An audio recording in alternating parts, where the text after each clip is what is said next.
के साथ बीवी शोहर को सिर्फ मुस्कुरा के देखे, थका मारा शोहर आया और बीवी बेचारी खुद ही मुंह पे 12 बजे है और उकताहट का शिकार है और वो कहती है जिंदगी में सबसे ज्यादा गम लगा मैं हूं। तो शोहर भी कहते हैं ठीक है तू भी संजीदा हो जा, मैं भी संजीदा होता, कहीं ऐसा ना हो थोड़ा सा बोले और झगड़ा ना हो जाए। अगर वो मुस्कुरा के देखे, हाय हाय हाय हाय, और मैं जन्नत की एक हूर है उस बीवी को जो अपने गमों को बोल के सिर्फ मुस्कुराए और मुस्कुरा के देखे कि ये शोहर बाहर का मारा, गमों का मारा, दुखों का मारा, पता नहीं नजरों को बचाता हटाता जैसे भी मेरे पास आया, मुस्कुरा के सिर्फ देखे, मुस्कुरा के बोले। और कितने बदकिस्मत शोहर हैं जो मुस्कुराहट को आज तक तरस गए हैं। मुस्कुराहट के देखे और मैं जन्नत की एक हूर है, फौरन अल्लाह से कहती है या अल्लाह ये औरत मुझे दे दे और मैं इसकी गुलाम बन जाऊं। होय होय, जन्नत की एक हूर है जो कहती है अल्लाह ये औरत मुझे दे दे, ये बंदी मुझे दे दे, ये बंदी मुझे दे दे, मैं इसकी गुलाम बन जाऊं। और अल्लाह भी कहता है मैंने वादा किया ये बंदी मैंने तुझे दे दी। तो जिसकी जन्नत की हूर गुलाम बन गई तो इसका मतलब है उसका जन्नत का दाखिला लाजिम हो गया। जो अपने गम भूल के, अपनी शिकायतें भूल के सिर्फ मुस्कुराहट को अपने मुंह पे सजाएगी, मुस्कुराहट को अपने मुंह पे सजाएगी। छोटे छोटे अमल निस्बतों के साथ होते हैं। हाँ, मेरे मुखलिस थे, मलिक साहब चद्दड़ कौम के मलिक कहलवाते थे। कहते हैं कि हमने एक दरिया आया, बखर में रहते थे, दरिया ने रुख बदला, हमने दरियाओं ने लोगों ने अपनी कब्रों को निकालना शुरू किया, दरिया काट रहा था, जालों में पत्थर डाल डाल के ट्रकों के ट्रक फेंके, पानी को कौन रोके। कहा कि मैंने वो कब्रें जो हामला खवातीन इस दुनिया से रुखसत हुई थी, डिलीवरी के दौरान, जचकी के दौरान मर गई थी, मेरे कमली वाले ने फरमा दिया वो जन्नती हैं और उनको मिट्टी कब्र की नहीं खाएगी। कहा कि मैंने बेशुमार कब्रें मुंतकिल की, जो औरत दौरान हमल मर गई थी मैंने उसके कब्र में मैयत के बोले असी मरना ना ही गौर पिया कोई होर। ये वादे हैं, अल्लाह ने घर बैठे औरत को ये वादे दिए हैं, निस्बतें हैं, फौरन एक जन्नत की हूर लपकती है, लपकती है। घर बैठे बच्चे शतन करते दिमाग खराब कर देते हैं, बच्चे सबसे पहले, फिर घरदार खवातीन की अपनी तन्हाइयां होती हैं, जो बाहर फिरने वाली है वो तो अपना गम घोट कर बैठती है, उनकी अपनी तन्हाइयां होती हैं, सारी शिकायतें भूल के मुस्कुराहट दे कि गमों का मारा। हाय हाय, अल्लाह रज़ी अल्लाह तआला फरमाते हैं कि मेरी बीवी जब मुझे देखती है मुझे पाक कर देती है, मुझे पाक कर देती है। क्यों? कि मैं बीवी के जरिए ही तकवा पा सकता हूं। बड़ी गहरी बात है, बड़ी गहरी बात है, बीवी के जरिए ही तकवा पा सकता हूं, बीवी के बगैर तकवा नहीं पा सकता। एक शख्स ने आके शिकायत की अमीरुल मोमिनीन की खिदमत में, अमीरुल मोमिनीन मेरी बीवी मुझे मुस्कुरा के नहीं देखती, कभी मुस्कुराहट नहीं दी, पर मैं अगर मुझे हुक्म होता मैं दूर से उसकी खबर लेता कि वो अपने शोहर को गुनाहों की तरफ, और फरमाया क़यामत के दिन ये पकड़ी हुई होगी और पूछा जाएगा कि बता इसमें जुर्म तेरा था इसका नहीं था। बड़ी बारीक बातें हैं, बड़ी बारीक बातें हैं। बाज़ औक़ात तकवा, तिलावत, तस्बीह और कुरान और जिक्र को माया चिपक जाती हैं और जिंदगी के इस लम्हे को छोड़ देती हैं और सोच नहीं समझती कि जिंदगी का यही लम्हा है कि यह सारी नफली इबादतें हैं और बहुत फर्ज इबादत एक और है कि अपने शोहर को पाक और मुत्तकी रखना और अपने घर को, अपनी जिंदगी को पुरसुकून रखना भूल जाती हैं। मैं कई दूसरे तीसरे मेरे पास ये झगड़ा आता है, खतों के जरिए भी आता है और बिल मुशाफे तो दूसरे तीसरे रोज आता है। मेरे बंदा आके लड़ पड़ा, गुस्से में आया, मैंने खुद हाथ मिलाया, उसने ऐसे हाथ दिया, ऐसे टेढ़ा करके, मैं बंदा बदल आया है। बैठ गया, बीवी बात कर रही है, हजरत ये बताया। मैंने जी आप कुछ कहना चाहेंगे? मैं दोस्तों इनकी बात सुने, आप इनकी बात सुने, ये मुझे लाई है।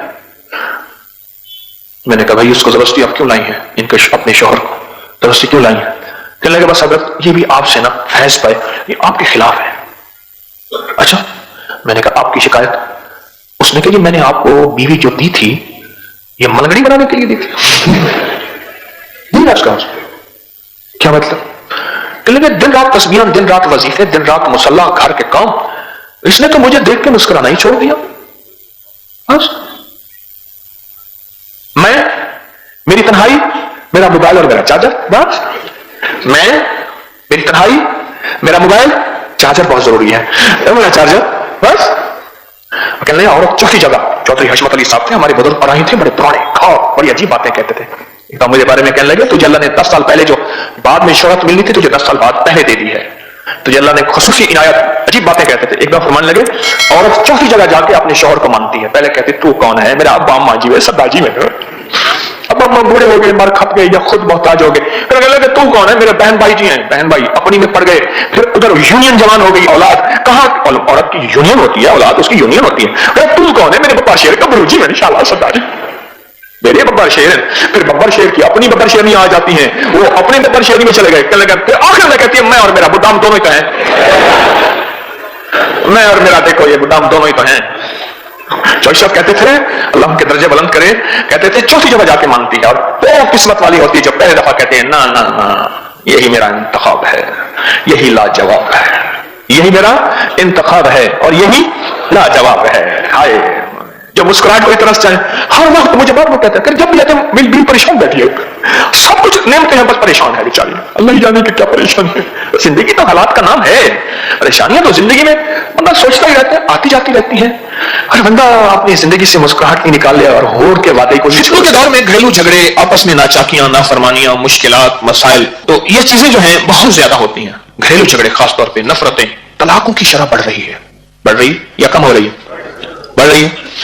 اس کے لیے اپنے مشاہدات بتائیں کہ میاں بیوی کی محبت کے لیے اور گھریلو جھگڑوں کو دور کرنے کے لیے بیوی روٹ کے چلی گئی ہے، 3 سال سے اپنے گھر بیٹھی ہوئی ہے، ماں کہتی ہے ہم کھلانے کے لیے بہت ہیں، بھائی کہتے ہیں مقدمات۔ میں نے ہمارے ایک دوست ہیں ان سے میں نے لاہور کے طلاقوں کا ریکارڈ نکلوایا ہے 2017 کا، 2017 کا میرے پاس ریکارڈ پڑا ہے، طلاقیں کتنی ہوئی، کس یونین کونسل میں کتنے مقدمے دائر ہوئے، کتنے خلا کے کیس ہوئے۔ جب میں نے ریکارڈ اٹھایا نا میرا ہاتھ کانپنے لگ گیا، میں نے پڑھا الحمدللہ الذی عافانی من مبتلا بہ وفضلنی علی کثیر ممن خلق تفضیلا۔ مولا معاف کر دے۔ اس کے لیے اب ہمارا اگلا موضوع ہے کہ گھر بسانے کے لیے میاں بیوی روٹھ جائیں اور آپس میں محبت بڑھ جائے، اور کتنے سالوں سے جو ہے بیٹھے ہوئے ہیں، اور شوہر ہے تو بے چین ہو کے بیوی کے پاس ہے، بیوی ہے تو بے چین ہو کے شوہر گھر بس جائے۔ اس کے لیے آپ نے کوئی تجربات چھوٹے چھوٹے ٹوٹ کے بتائیں، اسے ٹھل کر کے لگے۔ ابھی 5 دن ہو گئے واقعہ ہے، صرف 8 دن ہو گئے، لڑکی اٹھ کر گھر آئی بیٹھی تھی، انہوں نے کہا کہ اس کو لے کے جا رہا ہے، 1.5 سال ہو گیا تھا کہ بیٹھی ہے، تو میں نے کہا تو بھائی جو ملاقات ہوئی، میں جاتا ہوں دیکھنے کے لیے بات ہوئی، تو میں نے بتایا آخری وقت دعا آیا، انہوں نے کہا کہ اس کو مسلسل پڑھنا، اور اس لڑکی نے پاگل ہو کر پڑھا اس کو، اور الحمدللہ 3 دن پہلے اس کا شوہر آ کر خود اس سے معافی مانگ کر اس کو اپنے ساتھ لاتے گئے۔ پرسوں اس سے تم سے بات ہوئی، ان کے ڈاکٹر صاحب اب میں کیا اس کو پڑھتی رہوں، آپ اس کو مسلسل اپنے کہتے ہیں 1.5 سال سے آپس میں جھگڑا تھا، بیوی بیٹھی ہوئی تھی، شوہر لے جاتا نہیں تھا، تو میں نے انہیں سورۃ توبہ کی آخری 2 آیات لقد جاءکم رسول، یہ کہا کہ پاگل ہو کے پڑھیں۔ اس خاتون نے دن رات اس کو پاگل ہو کے پڑھا، اور شوہر آ کے لے گیا، اور بہت محبت احترام سے، اور ان کا گھر بس گیا۔ آپ کو ہم بتایا کہ پڑھنا اس طرح سے ہے کہ وہ یہ نہ سمجھے کہ یہاں پر کوئی جادو کر رہی ہے۔ وہ کہتے ہیں پڑھنا اس طرح ہے کہ جس میں زبان نہ ہلے، وہ یہ نہ سمجھے کہ ہم پہ جادو کر رہی ہے۔ گھر جانے کے بعد جی